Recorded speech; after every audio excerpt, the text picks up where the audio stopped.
Bonjour tout le monde. Merci beaucoup de vous être déplacés pour participer à cette belle rencontre avec M. François Audet. On est vraiment très contents que vous soyez là.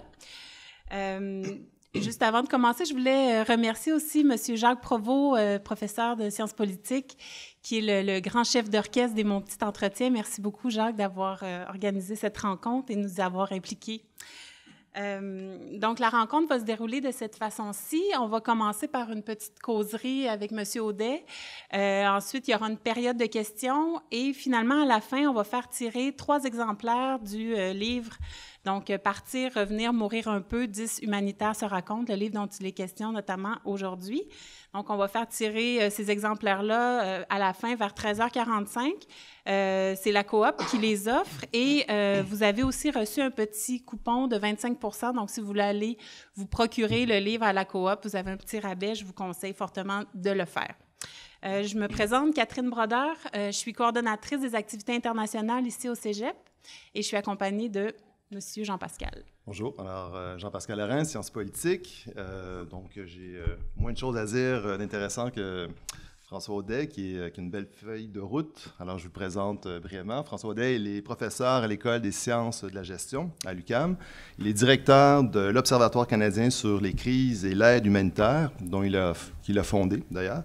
Et il est aussi, en plus, là, donc, président directeur de l'Institut d'études internationales de Montréal à l'UQAM. Il détient un doctorat en sciences à l'École d'administration publique, l'ENAP, l'École nationale d'administration publique plutôt, et son doctorat portait sur les processus décisionnels des organisations humanitaires internationales, donc notamment pour le renforcement des capacités locales. Alors, on va en parler un petit peu des organismes locaux. Il a aussi été professeur invité à l'Université d'Harvard dans un programme portant justement sur les crises humanitaires.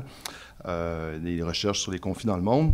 Il a aussi une vaste expérience dans le domaine du travail humanitaire. Donc, il a œuvré pendant plus de 15 ans, aux 4 coins de la planète, notamment pour des organismes comme la Croix-Rouge, dont on va aussi parler un peu, et CARE Canada. Il a travaillé aussi pour le CECI, un autre organisme d'aide humanitaire, de coopération internationale. Et donc, on recense plus d'une centaine de missions à travers le monde, donc en Afrique, en Amérique latine, Asie. Alors donc, c'est quelqu'un qui a beaucoup d'expérience dans le domaine humanitaire, en plus d'enseigner dans ce domaine. Alors, ses intérêts là, de recherche à l'université portent sur les nouvelles pratiques de l'humanitaire, l'efficacité de l'action humanitaire envers les réfugiés et la politique canadienne d'aide internationale. Donc, sont tous des sujets. Si vous avez envie de lui poser des questions, il y aura une paire de questions justement pour vous. Alors, préparez vos questions pour François Audet. Alors voilà, donc on enchaîne avec les premières questions avec Catherine. Oui.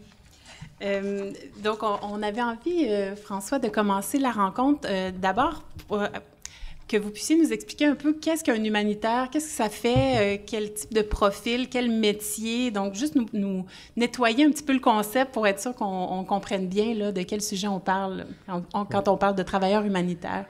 Mais merci et pour la question et pour l'invitation.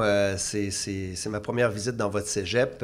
Très content d'y être. Normalement, mes étudiants ont quelques années de plus et c'est probablement vous dans quelques années à l'UQAM, qui est une excellente université, donc il faut vous inscrire. Non, sérieusement, donc merci pour l'invitation. Et pour répondre donc à la question, mettre un peu l'introduction. Je crois que l'humanitaire, c'est un peu un mot et un concept qui est un peu galvaudé. Hein? Donc, c'est un mot qu'on utilise parfois à toutes les sauces, mais qui, sans faire de jeu de mots avec la galvaude, évidemment, mais qui, des fois, se réfère pas à ce que c'est. Donc, l'humanitaire, comme pratique et comme métier, ça se réfère vraiment à l'urgence. Hein? Donc, l'humanitaire, dans un hôpital, c'est les urgentologues.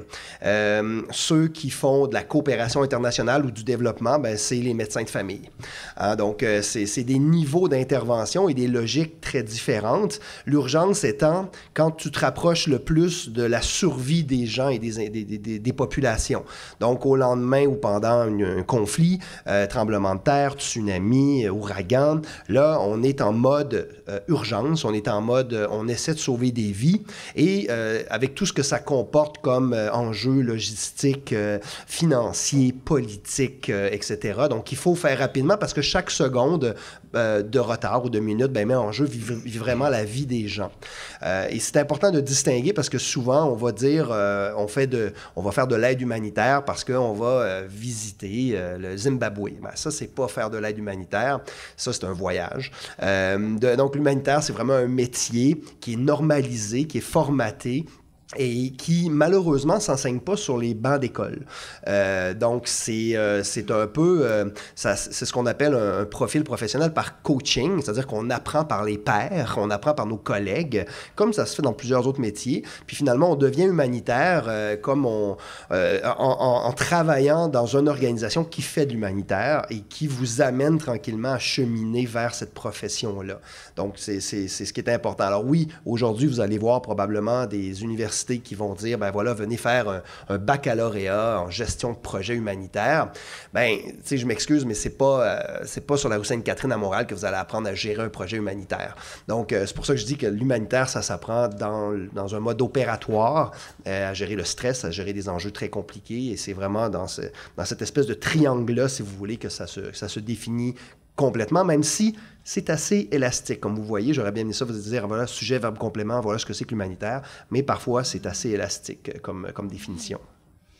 Merci beaucoup, ça clarifie bien le concept.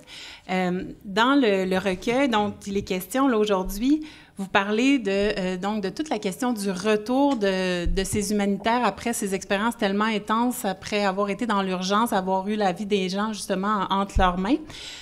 Donc, vous abordez la question du retour qui n'est pas toujours évident, en fait, qui l'est rarement, je pense.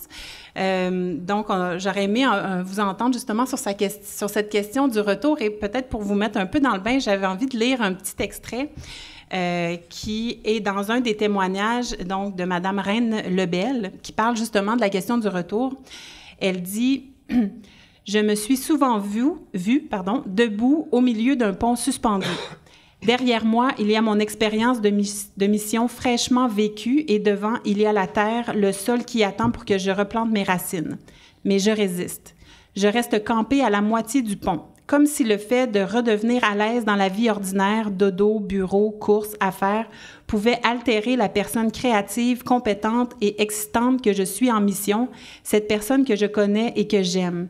Mais pourtant, je sais que je dois cheminer vers ce sol qui m'attend. » Donc, si c'était possible de nous parler de cette ambiguïté entre le désir parfois de revenir dans une sécurité, mais les difficultés et les difficultés donc, qui viennent avec ce retour. Oui.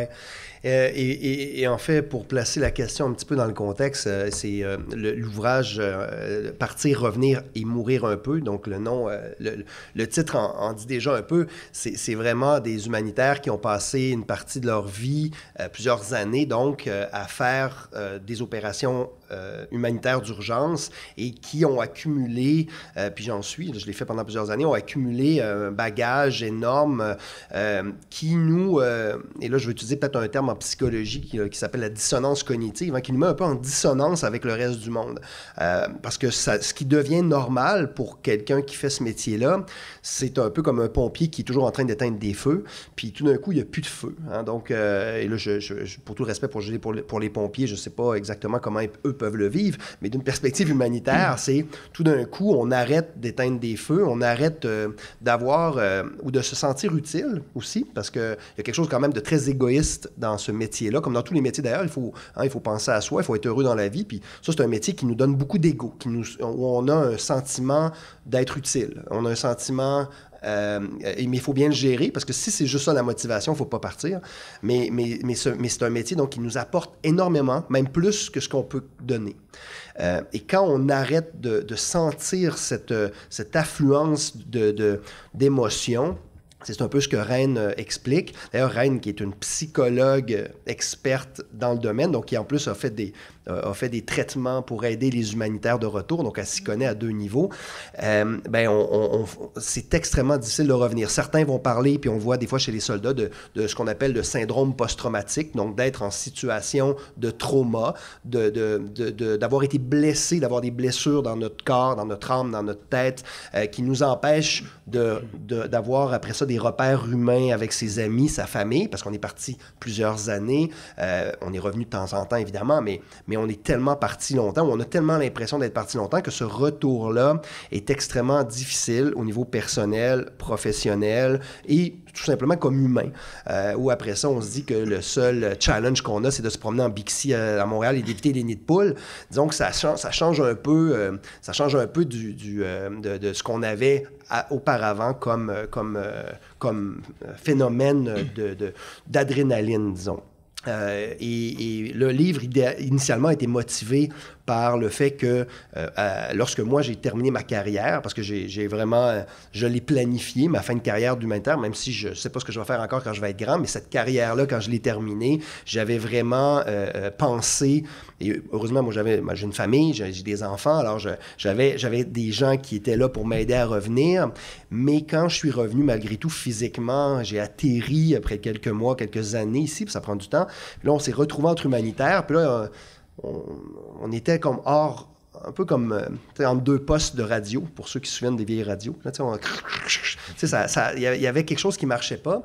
Et ce cheminement-là, donc du livre, vient de ça, de dire, exprimons et, je dirais, ouvrons un peu aussi nos failles et nos limites, nos vices, nos problèmes, parce que c'est ce que ça raconte aussi, c'est que les humanitaires, c'est du monde comme vous et moi, puis si un jour vous faites ce métier-là, c'est pas différent d'un autre métier. Par contre, ça nous amène ailleurs, ça nous amène à nous dépasser, puis à nous transformer, puis quand on revient, il faut le planifier. Alors c'est ça un peu, j'ai répondu de manière multiple à la question, mais c'est un peu ça, donc derrière le passage notamment de Reine, où effectivement on a toujours le sentiment d'être jamais ni complètement parti ni complètement revenu. Et pour certains d'entre vous, c'est peut-être le cas qui venez d'autres pays, c'est souvent comme ça qu'on se sent quand on se sent expatrié. Moi, je l'ai souvent été. On n'est pas vraiment Canadien ailleurs, mais on n'est pas non plus Haïtien en Haïti. J'ai pas l'air d'un Haïtien, etc. Fait qu'on notre perte d'identité n'est pas facile. C'est un peu ce sentiment-là. Hein? Donc, de partir longtemps, c'est un petit peu comme ça qu'on se sent.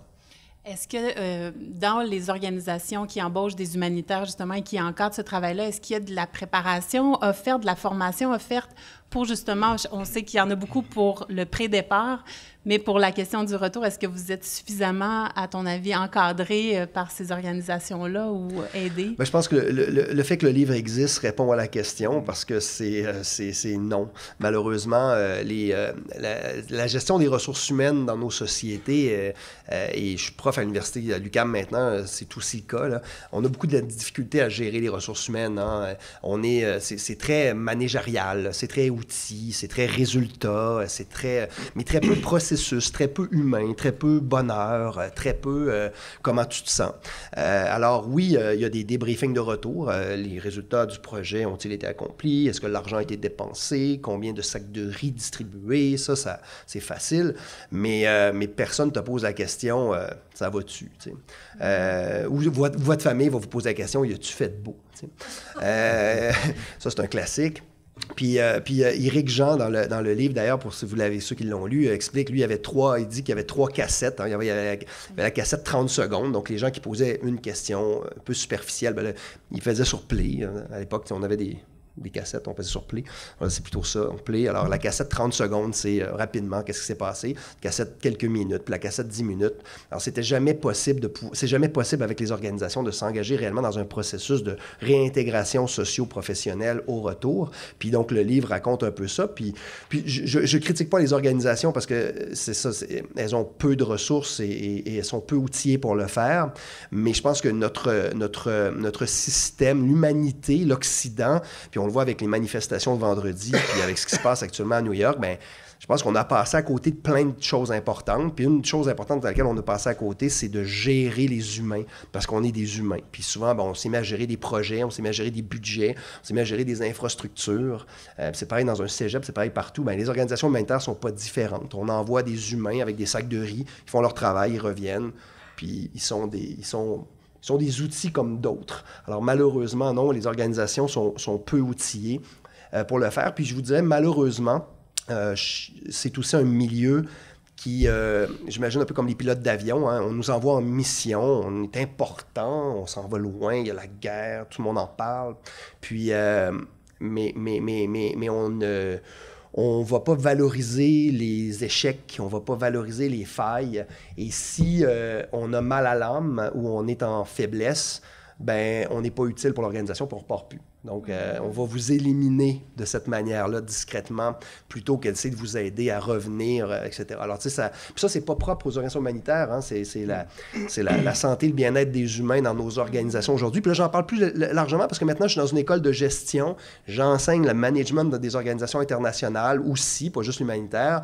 Puis, avec mes collègues, on fait beaucoup de parallèles avec ce qui se passe aux Nations Unies, avec ce qui se passe dans les grandes institutions, que ce soit local ou international, c'est un peu la même chose. Est-ce que, selon les expériences, est-ce qu'il y a des fois où revenir, c'est plus facile que d'autres fois? C'est-à-dire, y a-t-il des facteurs qui facilitent ce retour-là? Tu as parlé par rapport à l'entourage, les amis. Est-ce qu'il y a des solutions ou des façons de faciliter ce retour pour les humanitaires? Bien, il faut autant se préparer à partir qu'à revenir, puis le retour se prépare avant de partir.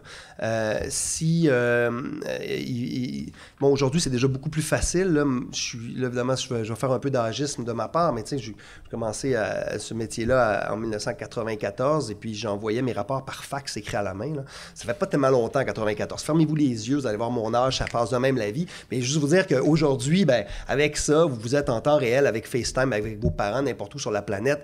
Donc, je pense que la communication a beaucoup évolué aujourd'hui. Puis même dans les études, moi, je travaille aussi un petit peu là-dessus, là, dans les études qu'on observe sur la manière dont les professionnels de l'humanitaire reviennent sur le terrain, ben c'est beaucoup...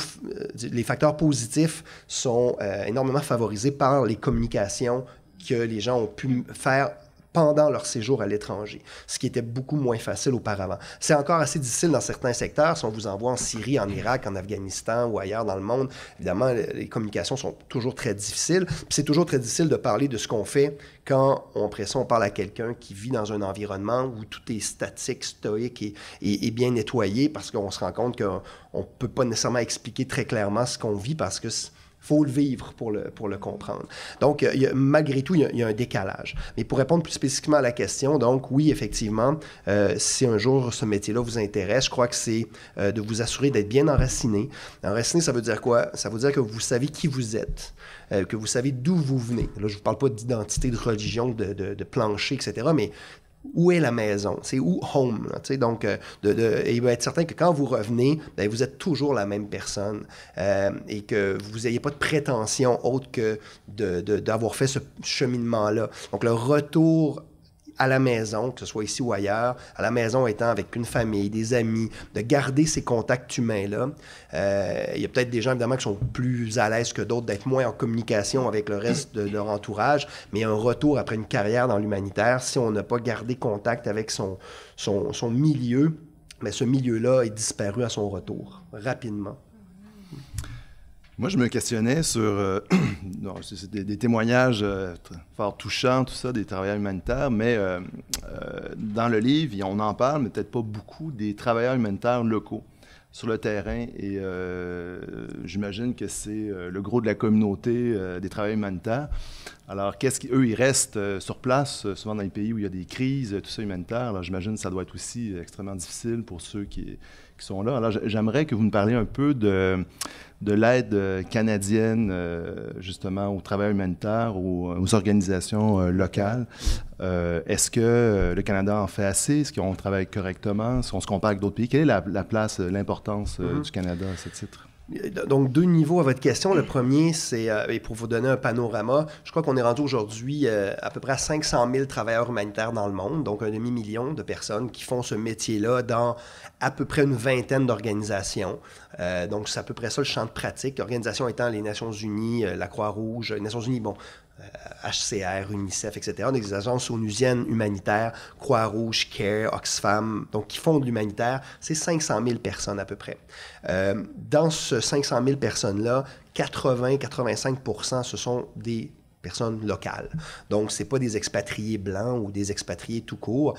Les premiers humanitaires, suite au tremblement de terre en Haïti, c'était des Haïtiens. Les premiers humanitaires, après les premiers bombardements en Syrie, c'était les Syriens. Alors, les premiers, c'est toujours... Et les premiers et les derniers, parce que ceux qui ne reviennent pas, c'est un peu ça aussi dans un des témoignages, hein, c'est laisser la place minimalement à cette communauté-là qui est la plus importante, que sont donc les locaux, qui, eux, n'ont pas de billet de retour. Toi, tu as toujours un billet de retour, et oui, tu as toujours peut-être quelqu'un qui t'attend, mais moi, le plus grand déplaisir à ce métier-là, c'est de quitter évidemment les gens avec qui tu as partagé des choses extraordinaires sur le terrain, mais qui restent dans un endroit parfois qui est en plus grand désordre que quand tu es arrivé. Donc, la communauté de professionnels locaux correspond à la grande majorité des travailleurs humanitaires. Ça a beaucoup changé dans les dernières années. Donc, avant, il y avait beaucoup une héroïsation du blanc. D'ailleurs, on le voit encore malheureusement dans le marketing des organisations, dans la levée de fonds. On voit beaucoup les blancs qui arrivent avec le vaccin et sauver des petits Africains pas capables de se sortir de la misère. Ça, c'est un pattern et une image marketing qui doit absolument ne plus exister. Puis je suis le premier à tweeter, puisque j'utilise Twitter, contre des grandes agences qui parfois sont mes anciens employeurs et collègues en disant « mettez pas d'image de cette nature-là ». C'est sûr que là, ça va chercher la culpabilité des donateurs en disant « ah oui, on va les aider, puis ils ont besoin de nous autres ». Ils ont besoin de soutien, de solidarité, mais c'est pas de cette image-là et de cette aide-là qu'ils ont besoin. Ils ont besoin surtout de notre respect, à mon avis, au départ. Alors donc, la communauté de travailleurs locaux est très importante. Et on a beaucoup transformé la valorisation de cette communauté-là parce que c'est elle qui reste. Et surtout en investissant, je ne vais pas rentrer trop dans les détails, mais dans la préparation et la prévention, et à ce moment-là, beaucoup moins dans la réaction et la réponse. Puis ça va dans n'importe quoi. Tu sais. Si on met un stop au coin de la rue, il y aura moins d'accidents de voiture. Mais souvent, on va attendre qu'il y ait un accident avant de mettre le stop. On est comme ça un peu les humains. Alors, l'humanitaire, c'est un peu ça. L'humanitaire, c'est d'envoie des gens et tu fais une réponse, alors que si on avait investi dans, je sais pas moi, dans la réduction dans la lutte au changement climatique, il y aurait peut-être moins d'ouragans. Donc, alors, malheureusement, on est en mode réponse beaucoup.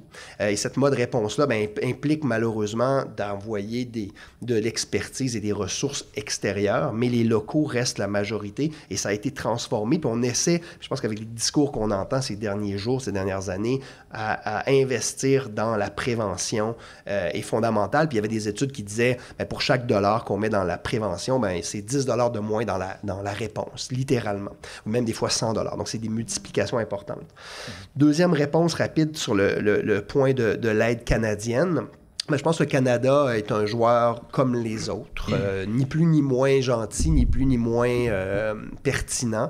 Et c'est très politique en l'aide, donc il ne faut pas croire que c'est pas politique. Si le Canada aide Haïti, c'est parce qu'il y a 125 000 Haïtiens qui habitent à Montréal. Et si le Canada n'aide pas le Lesotho, parce que la communauté de Lesotho n'est pas importante à Montréal. Alors, c'est très politique, mais en même temps, à un moment donné, il faut jouer le jeu puis se dire, tant qu'à aider, aidons les gens avec lesquels on a déjà une affinité, une communauté, une relation, sachant que d'autres communautés vont être intégrées ou communiquer ailleurs. Donc, c'est très, très politique et le Canada, c'est pas d'effet de ça. L'aide canadienne est assez standard et a été très instrumentalisée. Instrumentalisée, ça veut dire quoi? Ça veut dire que, justement, on l'utilise à des fins politiques, à des fins de politique domestique très souvent. Je vous dirais même que les études disent à peu près moins de 10% de l'aide canadienne, c'est de l'aide désintéressée. 90% de ce qu'on donne, c'est parce qu'on a un intérêt. Des compagnies minières dans les Andes, de la diaspora, des projets de construction d'un pont à quelque part en Afrique, etc. C'est toujours du win-win. Il n'y a jamais $1 million qui va être investi en quelque part en disant « on est juste gentil ». Ça n'existe pas malheureusement. Mais une fois que tu as dit ça, qu'est-ce que tu fais? Bon, alors, tu essaies de jouer un peu le jeu et tu essaies d'influencer. C'est là où j'en suis un peu maintenant dans ma carrière, de dire, là, avec le bagage que j'ai, je peux-tu prendre la parole ici, puis à la radio, puis à la télé, puis dire, écoutez, là, tu sais, à un moment donné, il faut faire les choses correctement. Je ne vais pas faire une Greta de moi-même, inquiétez-vous pas, mais on peut-tu faire les choses correctement et à mon niveau et tout le monde ensemble, d'essayer de dire, si on aide toujours de manière intéressée, souvent on va mal aider ou on va pas aider correctement et on va pas aider justement pour faire le point avec votre question sur le local. On va pas aider nécessairement là où il faut, localement. On va plutôt aider nos entreprises, nos organisations, nos coopérants qui partent. Là, c'est facile à dire, oui, toi, tu as fait carrière toute ta vie, maintenant, tu peux dire que c'est pas bon d'envoyer des Canadiens sur le terrain. Bien, des fois, c'est pas toujours la meilleure solution, effectivement, d'envoyer des Canadiens sur le terrain. Est-ce que, là, je prends vos commentaires sur le vif, là, est-ce que l'aide multilatérale serait moins politique? Est-ce qu'elle serait plus efficace? Si je comprends bien, l'aide peut-être bilatérale de pays à pays pourrait peut-être être plus politisée ou répondre plus à des intérêts. Est-ce qu'il y a, au niveau multilatéral, est-ce qu'il y a, on pourrait dire, l'aide serait peut-être moins intéressée, un peu moins politisée dans ce sens-là? C'est une bonne question et pour le besoin de... Je ne sais pas si les gens comprennent, ça veut dire quoi l'aide multilatérale? Je vais le dire rapidement. En fait, l'aide, c'est quoi? L'aide au Canada, c'est 5 milliards de dollars. 5 milliards de dollars, c'est-tu beaucoup d'argent? Non. Le budget du Québec seulement, c'est 90 milliards. Donc, le Canada utilise seulement 5 milliards de nos taxes, qui correspond à 0,0023 de notre budget national pour l'aide internationale. Juste pour vous donner une ordre de grandeur, c'est comme 25 cents pour vous autres. Tu sais, c'est pas beaucoup d'argent, mettons. Alors, c'est pas beaucoup de ressources. Et de ce 25 sous-là, qu'est-ce que ça veut dire? Là, on le divise en différentes enveloppes. Et il y a 2 grandes enveloppes. La première, auquel vous faites référence, donc c'est l'aide multilatérale. Ceux qui ont fait les cours de sciences politiques ici le savent peut-être. Le multilatéral, c'est quoi le multilatéralisme? Bien, grossièrement, c'est les Nations unies. Donc, quand on envoie l'argent à travers les Nations unies, bien, le Canada se décharge de gérer cet argent-là. Donc, on va envoyer $1 million à UNICEF, puis UNICEF va prendre en charge l'argent et va gérer cet argent-là. Mais l'UNICEF, c'est des États membres. Donc, l'UNICEF, ce n'est pas un pays, c'est une organisation des Nations unies. Et donc, oui, effectivement, c'est moins politisé.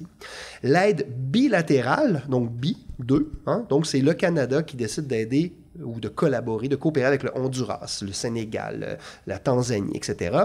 Et là, à ce moment-là, c'est des ententes qui sont très politiques, effectivement, parce que là, il y a une pression, il y a un enjeu du ou de la ministre des Affaires étrangères d'envoyer de l'argent là-bas, une négociation qui est souvent faite sur la base de géostratégiquement, qu'est-ce qu'on fait, où on le fait, comment on le fait et avec qui on le fait. Par contre, l'aide multilatérale est beaucoup plus dispendieuse. Donc, le dollar qu'on va mettre là-bas, il va y avoir beaucoup d'argent dans la bureaucratie et ce qui va aller sur le terrain est beaucoup moins important que l'aide bilatérale. Il va y avoir plus d'argent sur le terrain, mais l'argent est plus politisé. Alors, il y a des bons et des moins bons côtés de chaque côté, mais je crois personnellement que c'est l'équilibre des deux qui va faire en sorte qu'on va avoir une réponse complémentaire, sachant que l'aide bilatérale est beaucoup plus flexible. C'est beaucoup plus facile de dire « Care Canada, tu vas aller là-bas, puis en dedans de 48 heures, c'est ce que je faisais à l'époque, j'ai mon téléphone, il m'appelle, je prends l'avion, je suis parti, je vais gérer les choses. » Essayer de faire ça avec les Nations unies, ça va prendre 6 mois avant que l'email arrive, puis là, ça va être compliqué, c'est pas clair, c'est très, très, très, très lent. Puis là-dessus, il y a des, tu sais, je sais pas si vous êtes allé à New York, là, mais c'est un gros building, puis ce gros building-là, bien, il existe aussi dans toutes les capitales du monde, parce que tout le monde, après ça, coordonne, puis on veut pas de chicane, puis on va se rencontrer, etc., des réunions et tout ça, alors ça prend beaucoup de temps. Donc, l'urgence appartient moins au multilatéral, disons, parce que ça prend de la réactivité, surtout dans l'humanitaire. Mais dans l'aide internationale, on va davantage trouver le multilatéral à ce moment-là. Donc, c'est des enjeux un petit peu différents, mais complémentaires. Et la part du privé, là, des entreprises privées, les fondations, philanthropies, qu'est-ce que vous en pensez? Est-ce qu'elles devraient s'impliquer davantage? Est-ce qu'il y a des écueils? Oui, donc dans l'univers, donc qui paye pour l'aide internationale? Donc il y a les gouvernements. Le gouvernement canadien donne de l'argent dans l'aide internationale, le budget que j'expliquais. Il y a vous, vous dites, moi, j'ai vu qu'il se passe de quoi en Haïti ou ailleurs, je vais donner $20 à Oxfam, etc. Donc des dons du public, les dons qui viennent avec les taxes à travers les gouvernements. Et aussi, donc le troisième acteur qui est là, je me permets peut-être une nuance sémantique, là. Le secteur privé aide, entre guillemets, aussi. Alors, quand je dis entre guillemets, c'est-à-dire que si les États sont politisés, on peut imaginer qu'il n'y a pas une entreprise privée dont l'intérêt, c'est de faire de l'argent qui va donner de manière désintéressée. Et ça inclut Bill Gates avec ses milliards, qui a transformé complètement la manière de voir la santé en Afrique, notamment, avec des grands enjeux. Et c'est un grand philanthrope. Hein. Bill Gates, à lui seul, donne plus d'argent que le Canada. Alors, imaginez l'impact quand il débarque dans une capitale en Afrique. Il est plus puissant que la moitié des ambassadeurs qui sont là. Donc, donc parce que lui a investi notamment dans la tuberculose, dans la lutte contre le sida, etc. De manière peut-être désintéressée.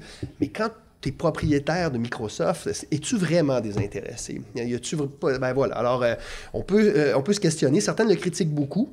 Personnellement, je vous dirais, c'est peut-être mieux des entrepreneurs ou voire des artistes, par ailleurs, s'impliquer positivement dans des causes que de dire, on va s'acheter un yacht puis on s'en va dépenser de notre pétrole à Monaco. T'sais.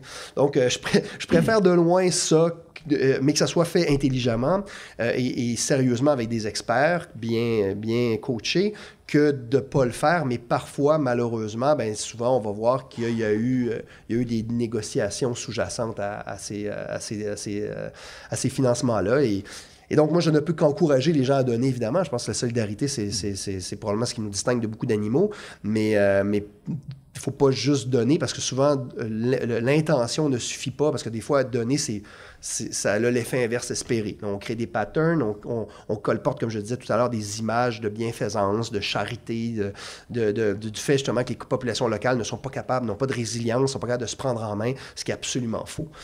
Donc, il faut savoir quand arrêter, il faut savoir dire non, puis il faut savoir quand partir.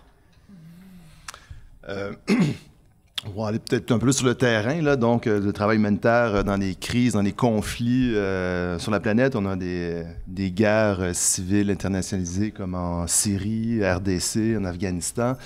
On entend que les travailleurs humanitaires sont souvent dans des situations risquées, souvent plusieurs en péril de leur vie. Quelles sont les grandes menaces qui pèsent sur ces travailleurs aujourd'hui, là, si on regarde, est-ce que le travail humanitaire est plus dangereux qu'auparavant? Oui, tout à fait. Les événements du 11 septembre 2001 ont complètement transformé, et pas juste pour l'humanitaire, mais même le tourisme, entre guillemets, donc la peau, hein, la couleur, l'identité. On ne peut plus voyager comme on voyageait avant. Et il suffit de prendre l'avion à Montréal, peu importe où vous allez. Pour ceux qui ont pris l'avion avant septembre 2001, vous pouvez passer avec une gourde d'eau dans nos voyages sans aucun problème. J'ai même déjà rapporté des poissons, moi. Il faut pas le dire, mais donc aujourd'hui c'est plus possible. Alors ça peut paraître des détails, mais derrière ça, c'est quoi? C'est essentiellement les États-Unis qui ont dit "You're with us or against us". Hein? Donc vous êtes avec ou contre nous, et cette fracture-là, il y en a eu beaucoup des fractures dans l'humanité. On en a une climatique qui s'en vient, mais celle-là a été géopolitique. Et donc les alliés, si vous êtes assis ici aujourd'hui, c'est que vous comprenez un peu ce que ça implique. Donc les alliés, l'Occident s'est mis ensemble pour lutter contre un ennemi terroriste qu'on a identifié parfois correctement, mais parfois incorrectement, qui a été aussi très maladroitement politisé médiatiquement, des fois un peu même diabolisé, ce qui a fait en sorte que quand des endroits où on pouvait voyager comme blanc aux yeux bleus dans certains coins de la planète, on ne peut plus. Et inversement, si vous êtes noir dans certains coins, il ne faut plus y aller non plus. Donc, on a un peu manichéen, hein, c'est devenu un peu noir ou blanc. On a perdu, ça a été une rupture importante. Et je m'en allais loin. Comment dans le métier de l'humanitaire ça l'a changé? Ça l'a changé du fait que du jour au lendemain, des partenaires, des organisations locales avec lesquelles on collaborait, qui étaient fondamentales aux opérations, sont devenus des ennemis. Et là, mais pas pour de vrai, mais sont devenus des ennemis du bailleur de fonds. Ils disent, là, vous ne pouvez plus travailler avec telle organisation en Afrique de l'Ouest ou en Afghanistan ou en Somalie ou même en Amérique latine, c'est moins le cas, mais on s'entend. Donc, c'était extrêmement lié aux populations, aux pays musulmans. Et là, ça a fait en sorte que ces collaborateurs-là devenaient des ennemis. Si les organisations voulaient garder du financement, elles devaient faire partie de la stratégie de la guerre pour la gagner. Alors là, ça a été, il y a eu énormément de chicanes au sein du milieu des organisations humanitaires en disant, si on se plie au fait que les États-Unis nous disent quoi faire, bien, on perd notre impartialité. L'impartialité dans l'humanitaire, bien, c'est un peu comme le médecin qui va sauver une vie. Il ne le jugera pas, il va sauver la personne qui arrive avec une balle, mais il ne voudra pas savoir si c'est le voleur ou si c'est légitimement défendu. L'humanitaire, c'est la même chose. On est impartial, on aide des populations civiles, sachant bien que parfois on va aider des criminels. Ça fait partie des problèmes éthiques qu'on a, si vous voulez. Mais à ce moment-là, le problème éthique devenait politique. Donc là, si vous les aidez, c'est que vous aidez l'ennemi. Et à ce moment-là, vous ne pouvez plus collaborer avec eux. Et du jour au lendemain, ou en quelques semaines, quelques mois, bien, les attaques sur les organisations humanitaires et sur les humanitaires quadruplées.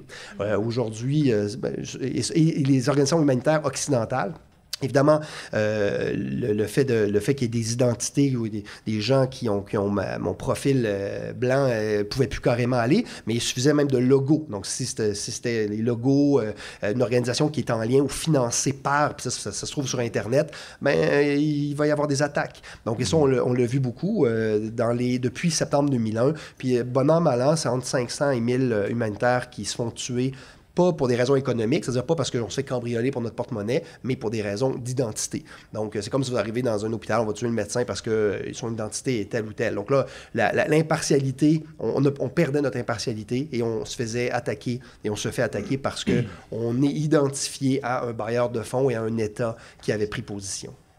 Est-ce que, dans ce sens-là, est-ce qu'il y a des endroits où les humanitaires ne peuvent plus aller?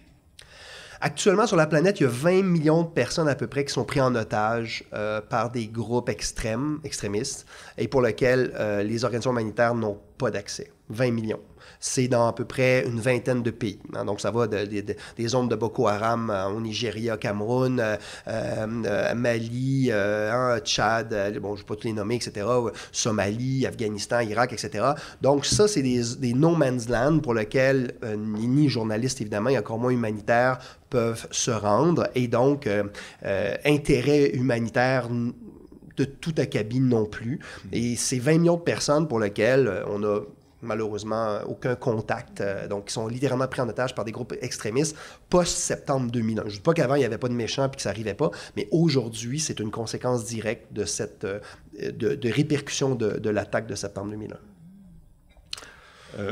Diriez-vous que aujourd'hui, parce que ce que vous semblez dire, c'est que le droit humanitaire semble affecté, c'est-à-dire on respecte moins les règles, l'impartialité, qu'on voit les symboles de la Croix-Rouge, ben on ne tire pas sur les médecins, les secouristes.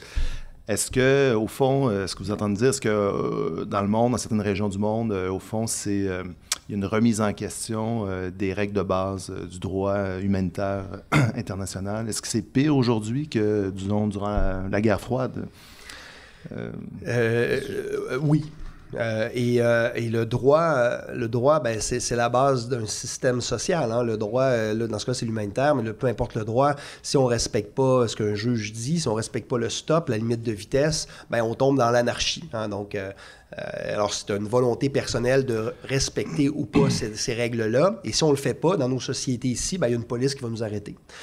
Le droit humanitaire, il n'y a pas de police. Il y a ce qu'on appelle, bon, oui, les Nations Unies, oui, il y a la haie, donc la Cour, la justice internationale qui est là, mais il y a moins de 10 personnes qui ont été accusées de crimes contre l'humanité dans les 10 dernières années. Donc, le droit humanitaire est non seulement pas respecté, mais on est... Là, imaginez-vous sur une autoroute là, où les gens font ce qu'ils veulent à reculons. Là. C'est à peu près ça. Et qu'est-ce que ça veut dire concrètement sur le terrain? Bien, ça veut dire que, puis on l'a vu avec la Syrie, Obama a dit s'il y a des armes chimiques qui sont utilisées, c'est la red line à ne pas franchir. Puis là, on avait espoir que la puissance mondiale, la police internationale disent pendant une guerre, on ne peut pas envoyer du gaz sur des populations, sur des enfants. Right? On est d'accord? C'est gros bon sens.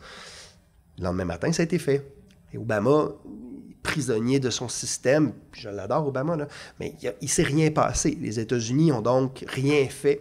Et à partir de ce moment-là, et là, ça, je vous parle de ce moment-là, mais il y en a 12 par jour, ben là, Assad, OK, on continue, personne ne fait rien. Bon, ben là, je parle d'Assad, mais ça peut être les rebelles. Finalement, on utilise la population civile comme des boucliers humains. et les humanitaires inclus, donc le centre, hôpital, etc., peu importe, on fera pas de distinction, ça c'est important, le droit international humanitaire, entre les combattants et les non-combattants. C'est-à-dire que si vous avez un fusil dans les mains, que vous êtes en état d'attaquer quelqu'un, bien, vous êtes visiblement un combattant. Mais si vous n'êtes pas un combattant, bien, vous êtes exclu du combat et donc vous avez un droit, comme vous et moi, comme un civil. Mais là, on ne fait plus cette distinction-là. Si vous êtes là, vous allez souffrir. Donc, ça change complètement la donne. Et donc, si ce droit-là est plus respecté, ben, il ne reste plus grand-chose à notre humanité, effectivement. Alors, parce que, pour des raisons qu'il n'y a pas de police, et les États-Unis, particulièrement avec Trump maintenant, sont complètement repliés sur eux-mêmes.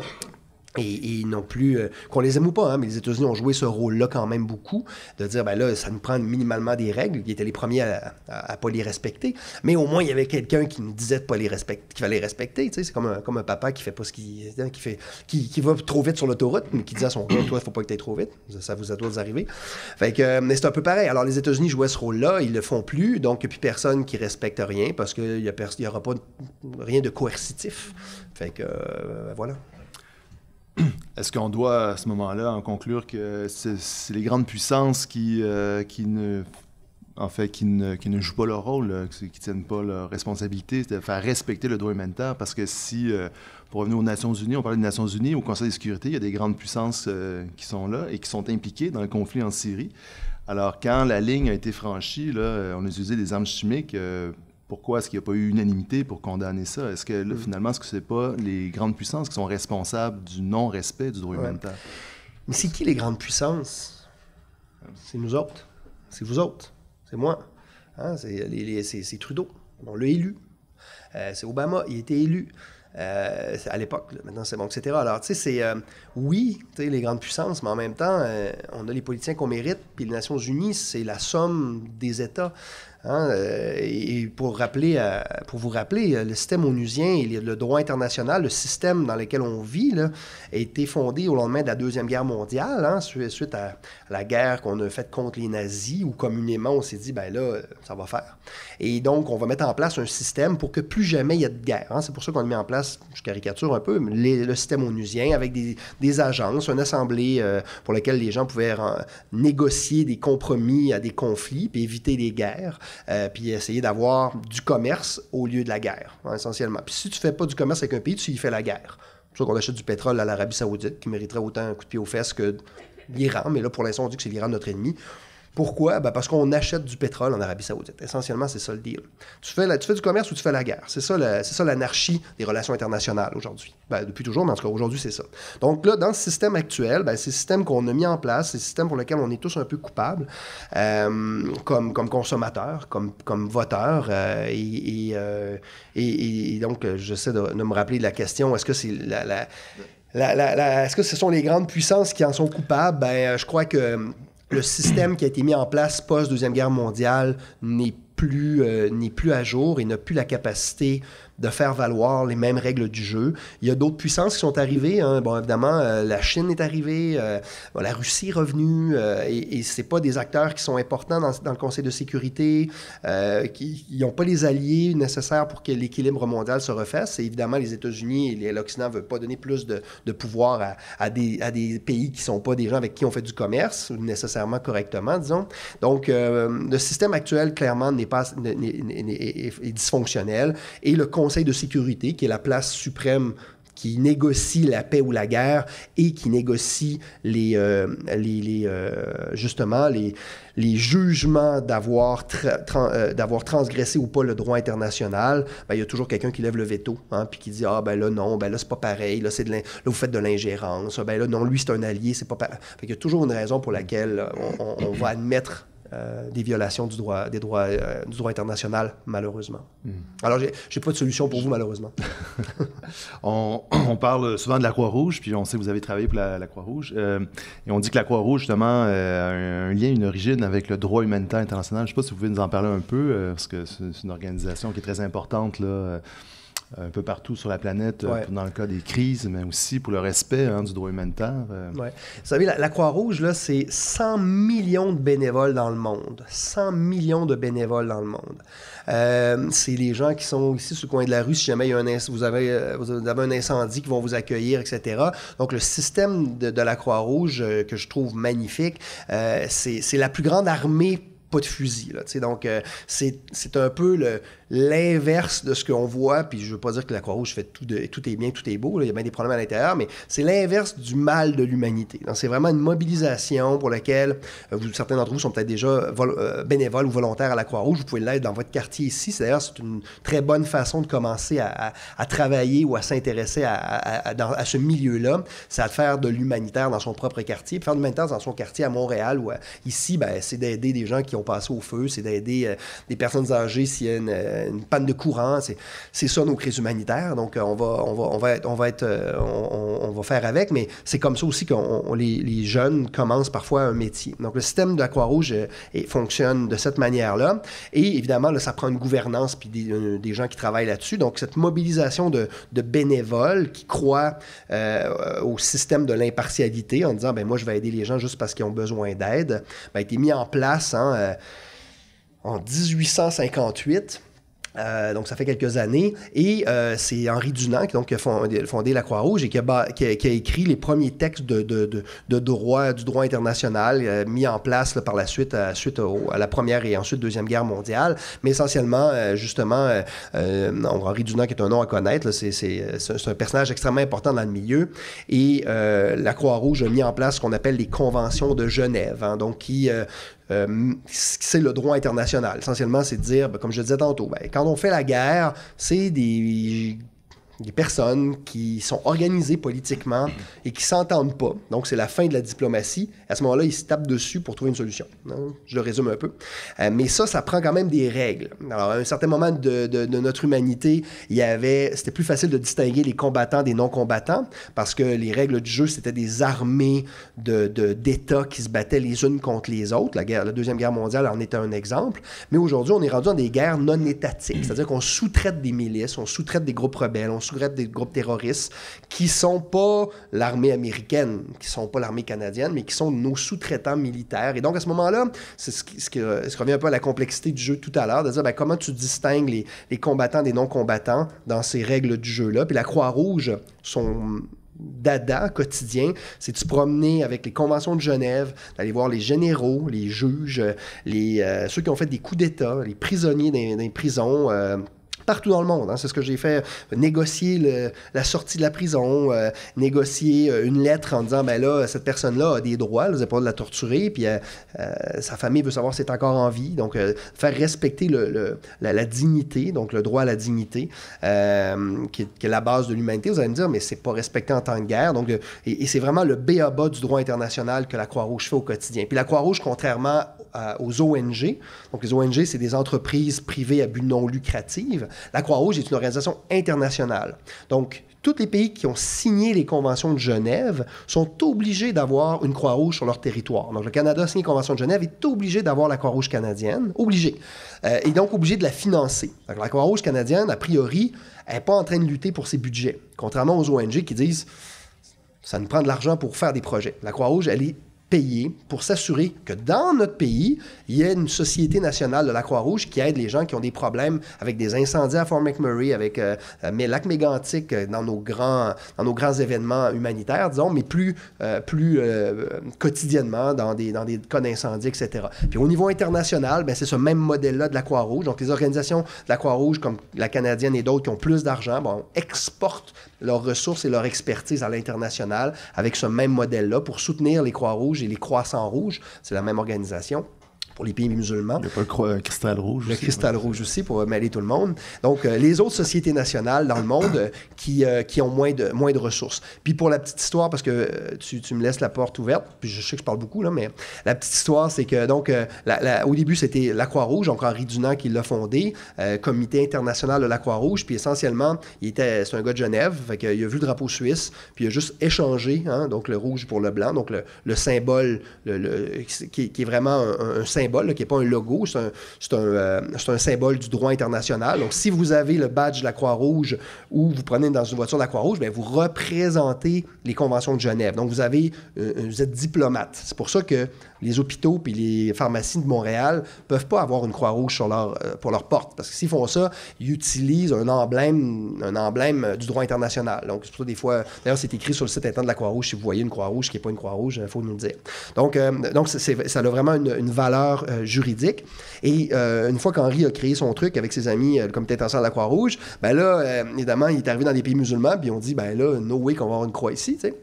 On dit, on va mettre un croissant. Ah, OK. Fait que là, il y a eu la Croix-Rouge et le croissant rouge.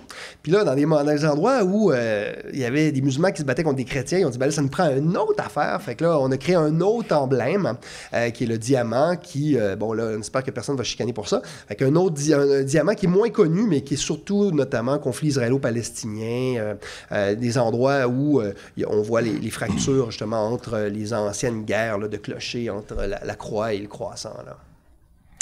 Très intéressant. Je peux poser une question. Ben, je sais, après avoir fait une petite recherche, que vous avez accueilli des réfugiés syriens.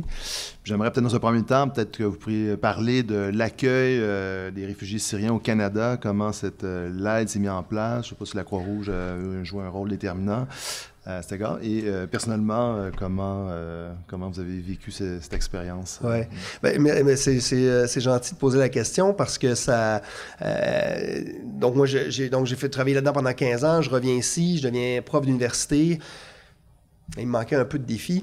Et donc, c'est super un beau défi pour l'université, là, inquiétez-vous pas. Mais là, le métier me manquait et l'opportunité d'aider la population syrienne quand le conflit est arrivé est venue, comme vous le savez. Donc, le gouvernement canadien avait annoncé l'accueil de 40 000 réfugiés syriens. Et mon frère et moi, on a levé la main, donc on s'est organisé pour devenir parrain et accueillir une famille syrienne, donc la famille Chabot, là, que j'adore, qui sont des bons amis maintenant, qui sont arrivés il y a maintenant 3 ans, et qui m'a permis un peu de boucler la boucle. Hein, donc, quoi qu'elle ne sera jamais bouclée, mais au moins d'avoir travaillé avec des communautés déplacées dans des camps de réfugiés pendant plusieurs années et de revenir ici, puis de se sentir, pas inutile, mais d'être un peu hors contexte professionnellement. Donc, quand cette opportunité-là, puis je le dis pour tout respect, l'opportunité, c'est pas une opportunité, mais c'est dire de répondre à un appel d'un besoin.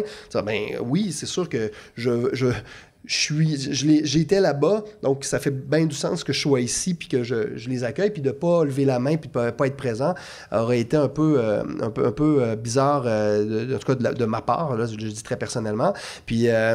Puis je dois avouer que c'est même mon frère qui a eu l'idée en disant « Hey, là, le réveil, il faut faire ça. » Je dis « OK, je vais le faire. » Mais donc, je donne la partie de la motivation initiale parce que devenir parrain, c'est vraiment un don dans tout le sens du terme, là.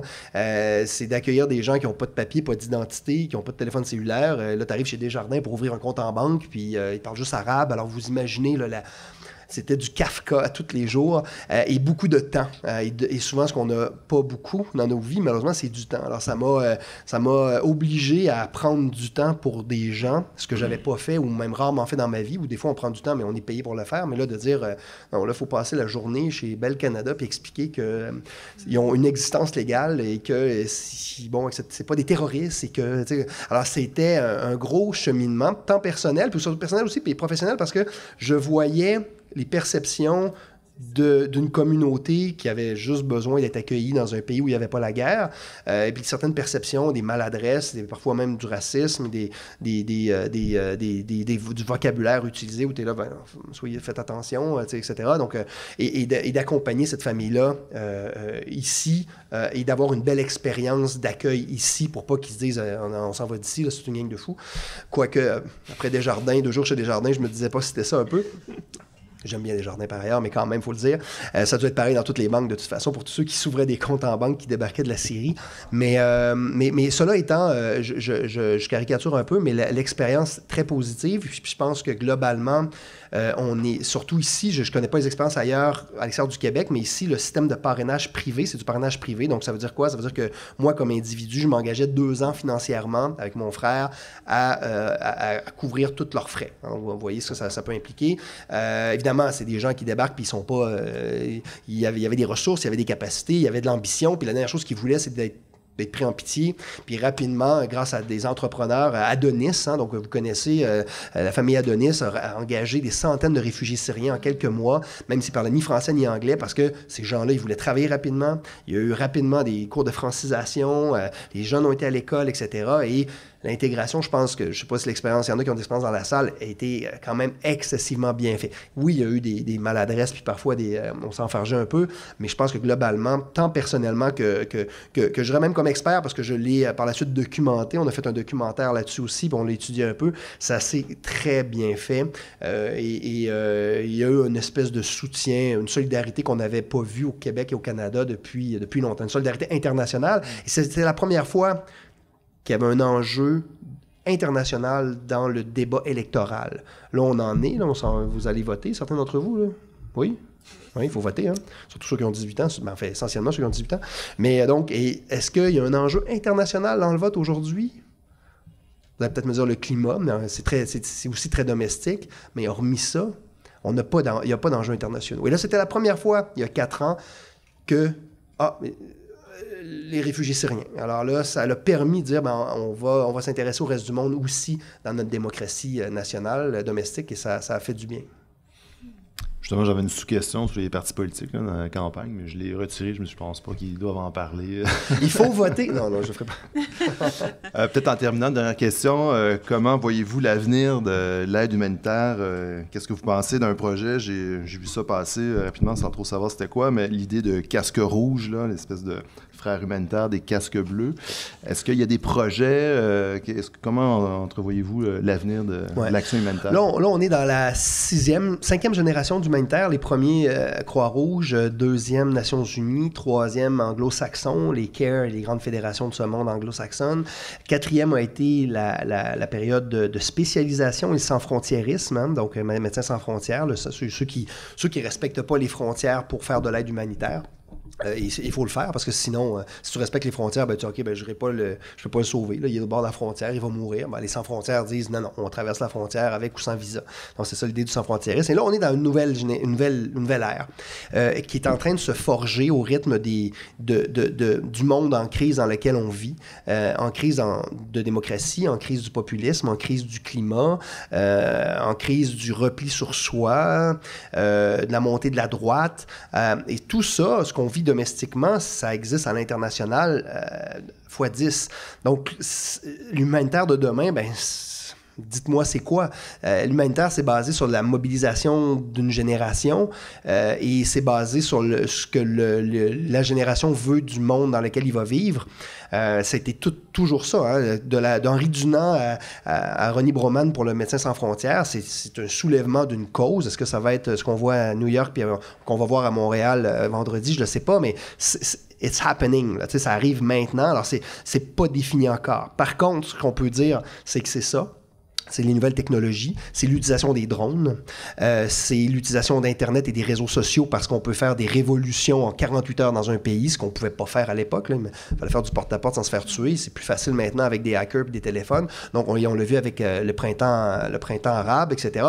Donc, c'est les nouvelles technologies, c'est les drones, c'est le big data parce qu'on peut rapidement suivre les réfugiés en temps réel. Avec ça. On peut voir les transferts financiers, ce qu'on appelle le big data, donc les données de masse, ce qu'on n'avait pas il y a même pas 5 ou 10 ans. Et tout ça est en train de se dessiner sur une génération qui n'est pas la mienne. Moi, je l'étudie, mais ça va être la vôtre. Ça va être de voir dans quel monde vous voulez vivre demain, puis qu'est-ce que vous allez amener à l'humanitaire qui existe maintenant pour le transformer, puis accéder aux populations civiles. Parce que le but de l'humanitaire, je l'aurais dû dire dès le départ, c'est d'accéder aux civils. Puis pour l'instant, il y a 20 millions de personnes, on n'a pas accès.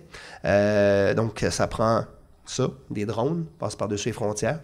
Mais ça, il y a 5 ans, c'était pas possible. Alors, c'est d'imaginer comment les technologies et comment ce qu'on a comme connaissance peut être utile pour sauver des vies. Puis c'est en train de se faire maintenant, mais je vous dirais que comme tout le reste de l'humanité. L'humanitaire est aussi en crise. Crise de confiance, crise financière, parce que si on ne croit plus au système dans lequel on vit, ben, l'humanitaire, ça va être les premiers à partir. Ça veut dire qu'ils sont en échec d'avoir essayé de sauver l'humanité, finalement. D'ailleurs, ça me fait penser, dans le livre, justement, il est question, j'ai oublié le nom de l'humanitaire, là, mais qui parlait dans la crise en Alberta, les feux de forêt. Donc, on avait mis en place un Jean-Pierre système, Taschereau, Taschereau, c'est ça, qui mettait en place un système Big Data de transfert par téléphone de l'aide d'urgence aux familles déplacées. Tout ça. Donc, ça, c'est le genre d'expérience qui pourrait être en 48 heures, 100 millions de dollars ont été transférés à 200 000 personnes en Alberta lors des feux de forêt. Ça, évidemment, c'est pas, on n'écrit pas des chèques comme ça il y a 10 ans. Ça n'aurait pas été possible aujourd'hui, c'est possible. Donc, effectivement, un exemple intéressant. Alors, merci pour la conférence. En fait, c'est pas terminé puisque la parole est à vous. On espère que vous allez poser des questions à François Audet. Ça peut porter aussi, je sais qu'en ce moment, là, beaucoup d'étudiants sont impliqués là, justement pour la manifestation de vendredi. On n'a pas parlé des réfugiés climatiques. Alors, il y aura bien sûr des crises dans l'avenir dans le domaine. Donc, ça peut aussi, vos questions peuvent porter là-dessus, sur d'autres sujets qu'on n'a pas pu aborder dans cet entretien. Alors, si vous voulez, je pense que vous pouvez prendre le micro ici, ou en fait, comme vous voulez. Oui, bonjour. Je vais le prendre, si tu me le donnes. Justement, tu tends la perche. Je voulais vous entendre parler sur les réfugiés climatiques. J'ai l'habitude de brasser la cage de mes étudiants par un témoignage que vous avez peut-être entendu parler, c'est un dénommé Fortier, qui est un peu climatologue par défaut. Là. Il navigue dans le Amundsen, là, dans le détroit de Bering, etc., dans le détroit du Nord-Ouest. Et puis, il racontait à Michel Lacombe en interview que le grand défi des changements climatiques, ça va être entre autres de l'accueil de tous ces réfugiés climatiques qui vont arriver bientôt. Je ne veux pas que vous fassiez nécessairement prophète, mais qu'est-ce que ça vous dit? Comment vous l'entrevoyez? Qu'est-ce que ça, avec vos lunettes à vous d'humanitaire, qu'est-ce que ça va vouloir dire pour nos pays qui sont riches, disons-le, mais qui n'ont pas visiblement envie d'émigration plus que ça? Et effectivement, et dans notre cas, beaucoup d'espace. Écoutez, là, les scénarios sont variables là, d'un champ d'expertise à l'autre, mais ils tendent tous vers ça, vers le fait que dans les 50 prochaines années, puis ça, c'est demain, là, au niveau géologique, dans les 50 prochaines années, il y aurait peut-être 100 millions de personnes qui auront besoin de vivre ailleurs. 100 millions, c'est quand même beaucoup. Sachant que la crise de migrants que l'Europe a vécue là, les 5 dernières années, on était dans à peu près entre 3 et 5 millions. Là, on parle de 100 millions. Donc, c'est vraiment 2 zéros de plus. Donc, c'est beaucoup plus de mobilité. Il y a différentes choses là-dedans. La première, c'est que le système international ne reconnaît pas le réfugié climatique. Donc, un réfugié, par définition, est un statut politique. Si vous êtes dans un pays qui est en guerre puis votre vie est menacée, bien, vous pouvez demander l'asile à un pays tiers qui n'a pas le choix de vous recevoir. Hein? Donc, il n'a pas le choix. Donc, parce qu'il a signé les conventions de Genève, il n'a pas le choix de vous recevoir parce que sa sécurité est en danger chez lui.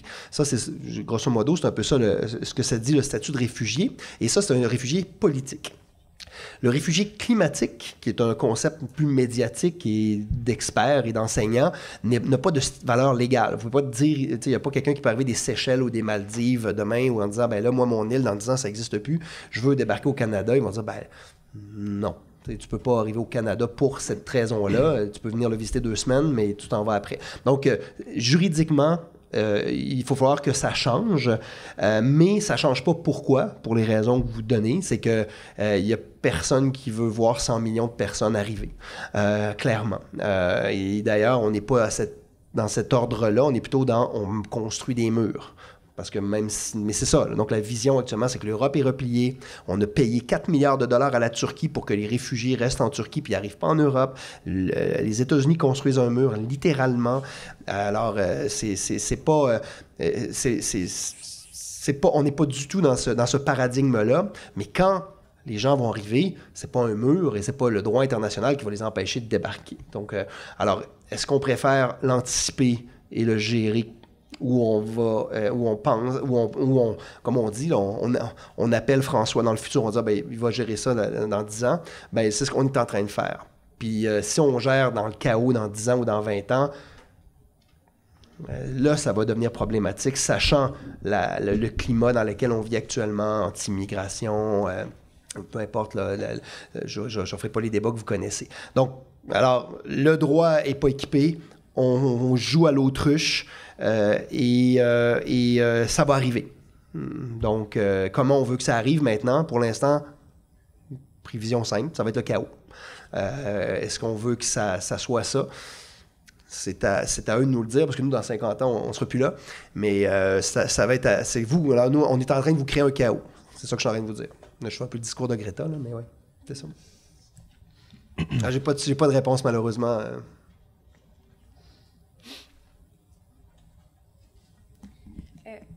Moi, j'avais comme question, dans le fond, est-ce que sur le terrain, est-ce qu'il y a des mesures de sécurité qui sont offertes aux humanitaires? Oui, beaucoup. D'ailleurs, on a vécu depuis septembre 2001 ce qu'on appelle la bunkerisation. Hein?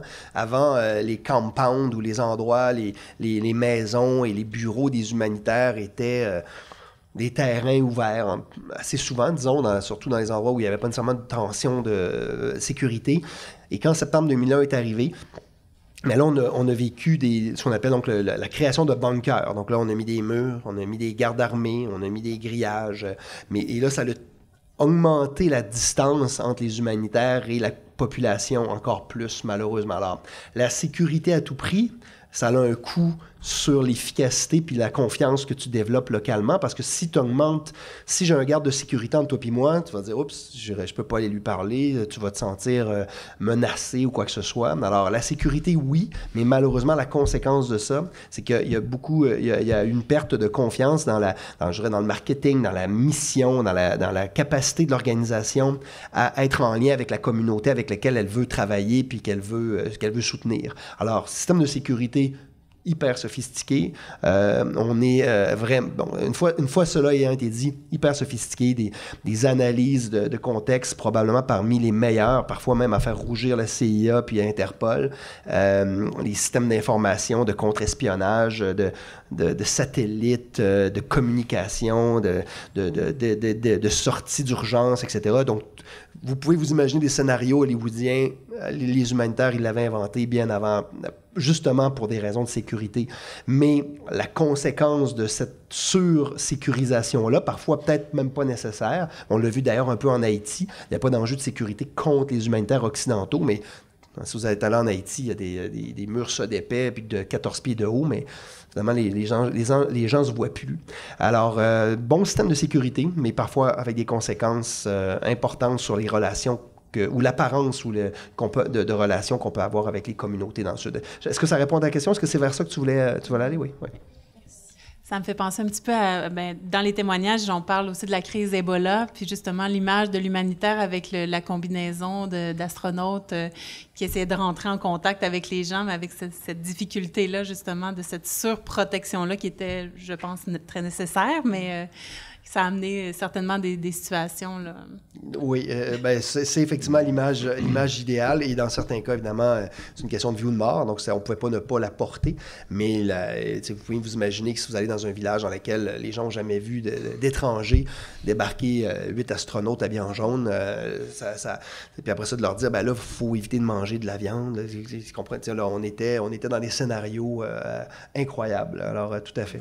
Puis je me dis, il y a des situations où il faut protéger les victimes, mettons, de guerre, les femmes victimes de viol. De violences sexuelles. Comme armes de guerre dans certaines régions du monde, en Afrique. Donc, j'imagine qu'il faut les protéger aussi contre leurs agresseurs. J'imagine que les organisations humanitaires doivent dresser assurer une protection à ces femmes-là contre... Oui, là, c'est là on est. En fait, ça fait référence donc au viol comme arme de guerre, hein, littéralement, et c'est une arme bien connue qui date de la nuit des temps par ailleurs. Avec l'arrivée du sida dans certains pays en Afrique, c'était même une arme de guerre mortelle, hein, parce que non seulement on violait les femmes, mais en plus on leur donnait le sida. Donc c'était volontaire, hein, c'était vraiment littéralement des escouades de violeurs. Donc c'est pour de vrai. L'humanité fait ça des fois, là. mais l'humanitaire n'est pas là pour... c'est pas les casques bleus. Hein?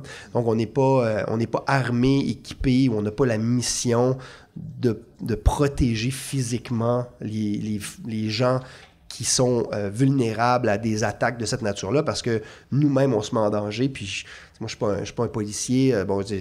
Voyez-vous, donc, il y a toujours des fois des dilemmes importants de type, comment tu fais de la protection de civils sans pour autant mettre ta propre vie en danger, effectivement. Puis dans certains scénarios, on parle vraiment de scénarios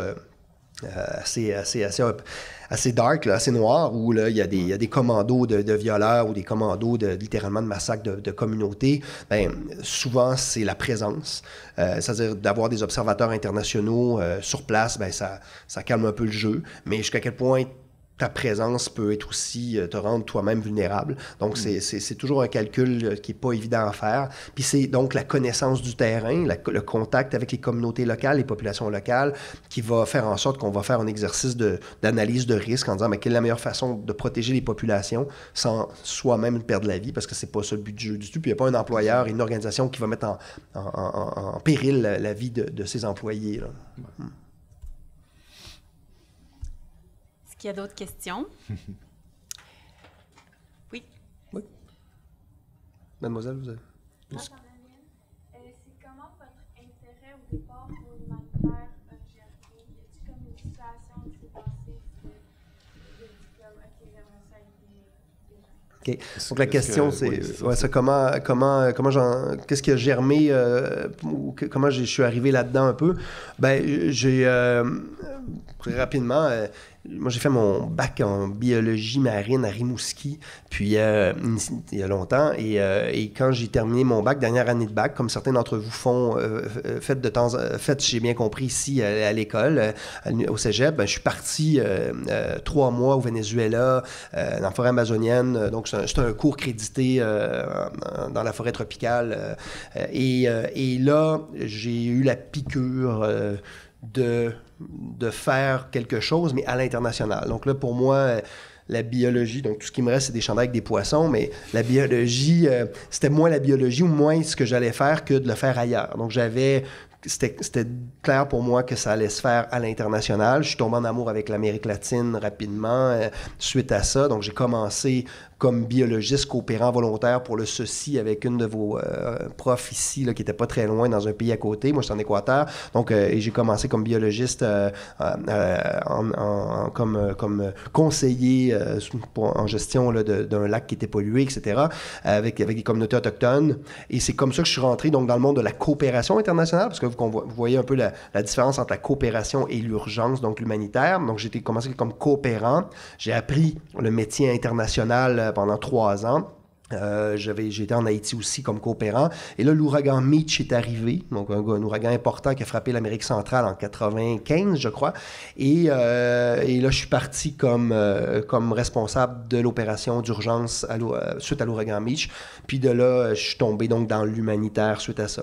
Alors, généralement, l'humanitaire c'est rarement, ou je dirais rarement, une première expérience. La première expérience va être souvent de la coopération internationale dans un contexte, je dirais, plus calme.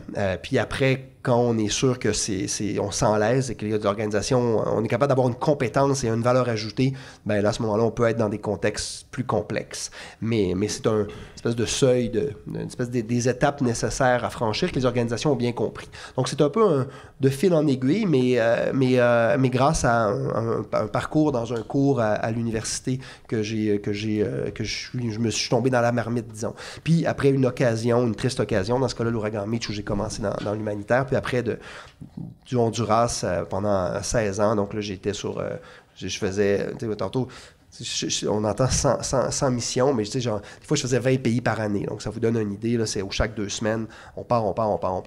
Donc, ça c'est un peu partout dans le monde suite à ça. Oui, mademoiselle, vous avez une autre question?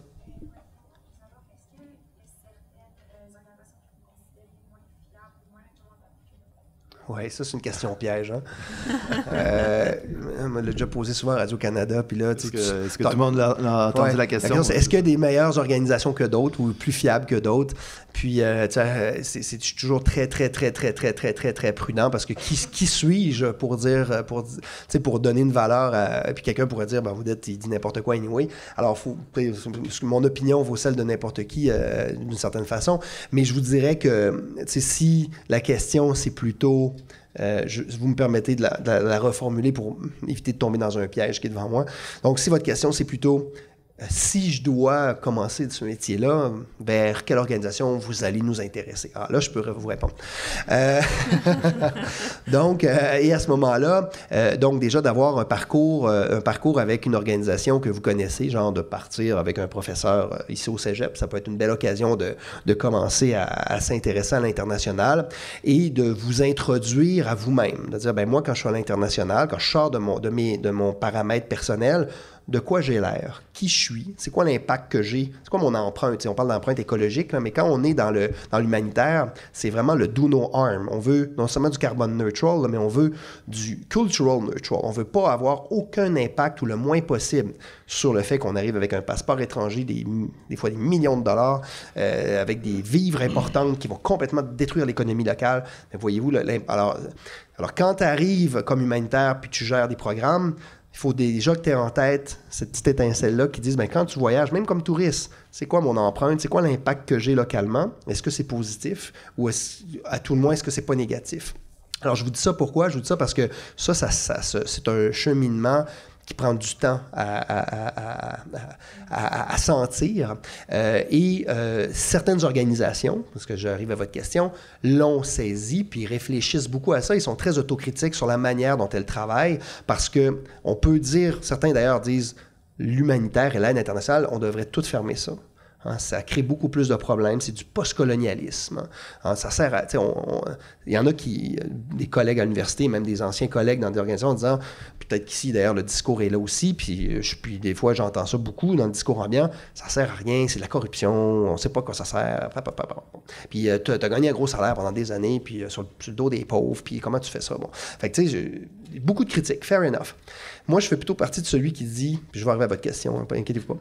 Moi, je fais partie de celui qui dit, ben, je pense que notre valeur ajoutée est plus importante, donc notre empreinte, malgré les fois les conséquences qu'on a, l'effet négatif est nécessaire, surtout dans l'humanitaire, parce que dans l'humanitaire, on est vraiment dans le life-saving.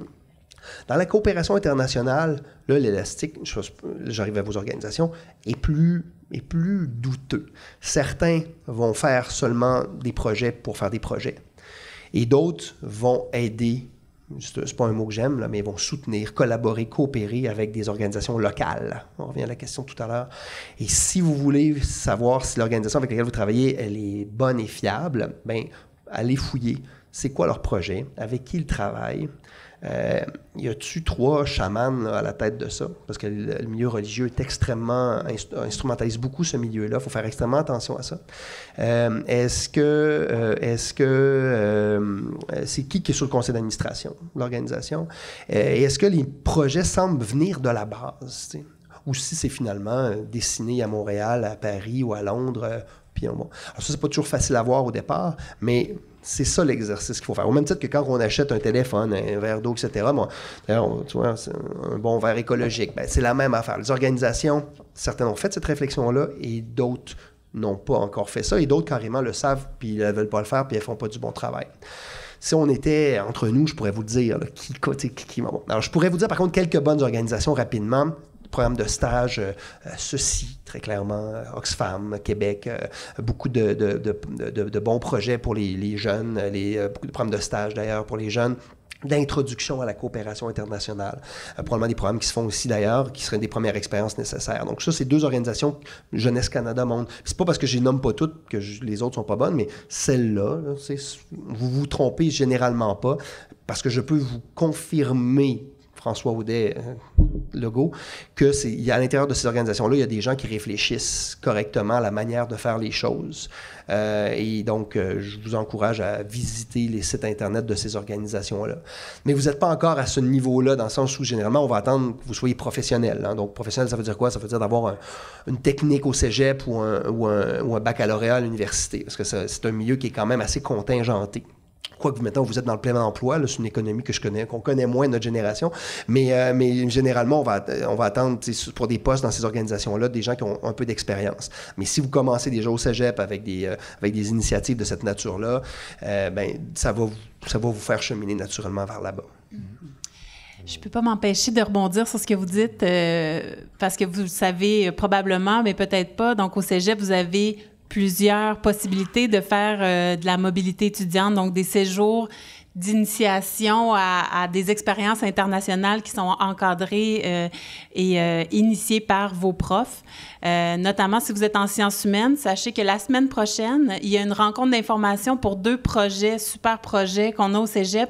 Un projet qui existe depuis longtemps qui s'appelle Passeport Europe, qui pourrait vous amener en Bosnie et en Croatie et qui est donc teinté sur justement toute la question de la guerre et de la réconciliation avec des profs de politique et de sociaux. Super intéressant. Puis un autre projet où la rencontre d'information est la semaine prochaine, c'est le projet Défi Environnement qui, lui, vous amènerait donc en Scandinavie et qui porte sur toute la question des villes durables et intelligentes et vertes.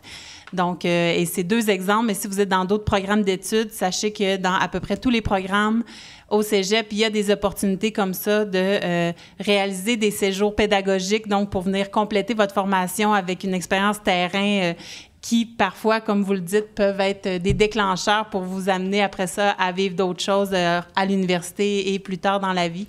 Donc, si vous avez des questions, vous avez envie de savoir, de les connaître, ces projets-là, on a un service de la mobilité étudiante et des activités internationales qui est au B24, juste à côté de l'association étudiante. Donc, vous pouvez passer et prendre de l'info.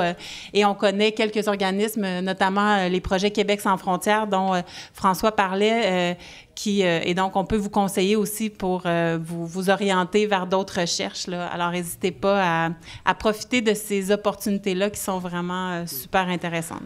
D'ailleurs, je me permets un petit commentaire rapide. Je me dis toujours, et souvent même dans mes cours, si Hitler avait fait un QSF, là, la Terre ne serait pas ce qu'elle est. Non, mais tu sais, QSF étant Québec sans frontières, un programme de stage vraiment du Québec, mais souvent l'expérience de rencontre de l'autre et de respect mutuel, un problème de communication, d'incompréhension, le fait de faire ce contact-là, ça brise des frontières psychologiques nécessaires. Puis évidemment, 2019, je pense que c'est même pas, c'est pas un issue, mais c'est sûr que ces stages-là sont des déclencheurs, mais ne serait-ce que vous transforment beaucoup plus, vous, que ce que vous allez faire, ce que vous allez pouvoir transformer, puis ils vont vous permettre à vous d'être de meilleurs citoyens, ça c'est certain.